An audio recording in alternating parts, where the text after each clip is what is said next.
Con estadística descriptiva, en psicología es una herramienta clave para resumir y organizar datos recolectados en investigaciones. Su objetivo es proporcionar una visión clara y comprensible de la información, sin hacer inferencias sobre la población más amplia. A continuación te explico los conceptos principales que se utilizan en la estadística descriptiva dentro del campo de la psicología Tracy-Ramau. Medidas de tendencia central. Estas medidas nos indican el centro o valor típico de un conjunto de datos. Media. Promedio. Es la suma de todos los valores dividida por el número de valores. Es la medida más utilizada en psicología para representar los datos. Ejemplo, si se mide el nivel de ansiedad en un grupo de personas, la media indicaría el nivel promedio de ansiedad. Mediana es el valor central. Cuando los datos se ordenan de menor a mayor, es útil cuando hay datos atípicos o distribuciones sesgadas. Ejemplo, si tenemos los puntajes de satisfacción de varios pacientes en terapia, la mediana es el puntaje que está justo en el medio de todos los valores. Moda es el valor que más veces aparece en un conjunto de datos. Se utiliza cuando queremos saber qué valor es el más común. De ejemplo, en un estudio sobre tipos de apego, la moda podría indicarnos cuál es el tipo de apego más común en un grupo de niños. 2. Medidas de dispersión. Estas medidas nos indican cuánta variabilidad o dispersión hay en los datos. Rango es la diferencia entre el valor más alto y el más bajo en un conjunto de datos. Indica el intervalo en el que se encuentran los valores. Ejemplo, si evaluamos los niveles de estrés en un grupo, el rango nos diría cuánta diferencia hay entre la persona más estresada y la menos estresada.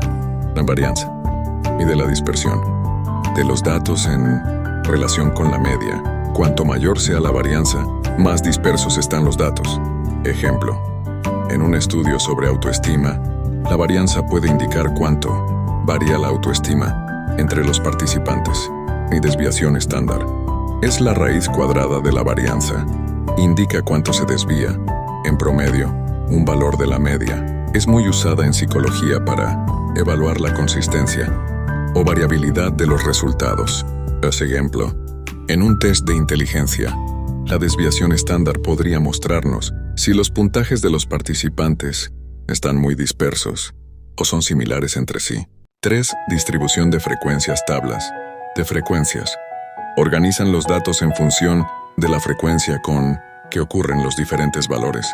Ejemplo, en un estudio sobre estilos de afrontamiento ante el estrés, una tabla de frecuencias podría mostrar cuántas personas usan estrategias activas versus estrategias pasivas.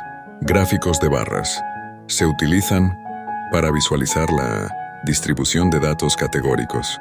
Cada barra representa la frecuencia de una categoría. Tomemos ejemplo.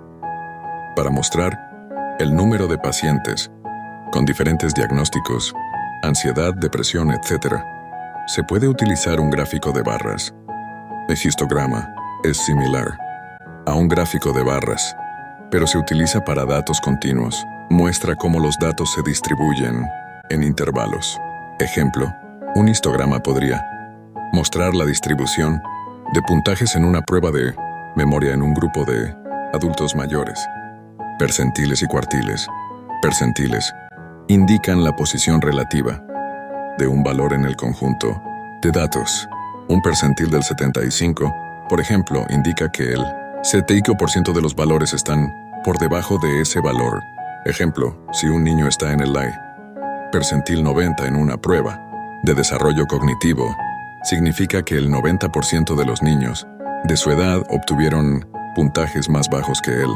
Cuartiles dividen el conjunto de datos en 4 partes iguales. El primer cuartil corresponde al 25% más bajo de los datos. El segundo cuartil es la mediana, 50%, y el tercer cuartil corresponde al 75%.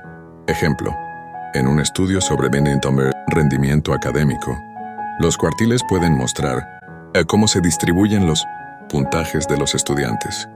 Representación gráfica de datos. Gráfico de cajas. Boxplot es una representación visual que muestra la mediana, los cuartiles y los valores atípicos de un conjunto de datos. Es útil para ver la dispersión y posibles outliers.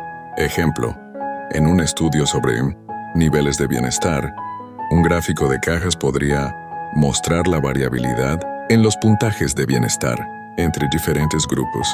Gráfico circular o de pastel es útil para representar la proporción de diferentes categorías dentro de un conjunto de datos. De ejemplo, para mostrar la proporción de personas con distintos niveles de ansiedad, leve, moderado, severo. Un gráfico circular puede ser efectivo. Importancia en la psicología. La estadística descriptiva es fundamental en la psicología porque permite a los investigadores resumir grandes cantidades de datos de manera clara y comprensible. En estudios psicológicos, se usa para describir comportamientos, síntomas, rendimiento cognitivo, entre otros fenómenos, y así ayudar a identificar patrones o tendencias importantes que puedan guiar tratamientos, intervenciones o futuras investigaciones. Estas herramientas permiten a los psicólogos y científicos del comportamiento tener una comprensión clara de los datos ante análisis más complejos, como los análisis inferenciales, que buscan hacer generalizaciones sobre poblaciones más amplias.